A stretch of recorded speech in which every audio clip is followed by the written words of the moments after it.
സ്റ്റൈലിൽ അയിലക്കറി വെച്ചതാണ്. തേങ്ങ വറുത്തരക്കാതെ പച്ച തേങ്ങ അരച്ചിട്ട്, ഇഞ്ചി, പച്ചമുളക്, കറിവേപ്പില, പാകത്തിന് ഉപ്പ്, മുളക്, മഞ്ഞൾപ്പൊടി. ഇതിലെന്ന് വിചാരിച്ചു കഴിഞ്ഞാൽ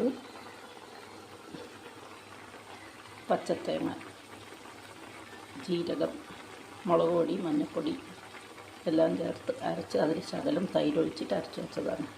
ഇത് ഏകദേശം വെന്ത് കഴിഞ്ഞ് ഒരു 5 മിനിറ്റോളമായി അടുപ്പത്തിരിക്കുന്നു. അപ്പോൾ ഇനി തിരി കുറച്ചതിന് ശേഷം ഈ അരച്ച് വെച്ച കൂട്ട് ഇതിലേക്ക് ഒഴിക്കും. തൈരൊഴിച്ചത് കാരണം തിളപ്പിക്കരുത്. തിരി കുറച്ച് വെച്ചിട്ട് ഇടയ്ക്കൊന്ന് ഇളക്കി കൊടുക്കുക.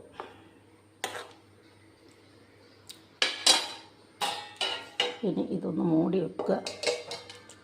ഒരു 3-4 മിനിറ്റ് കഴിഞ്ഞിട്ട് നമുക്ക് നോക്കാം.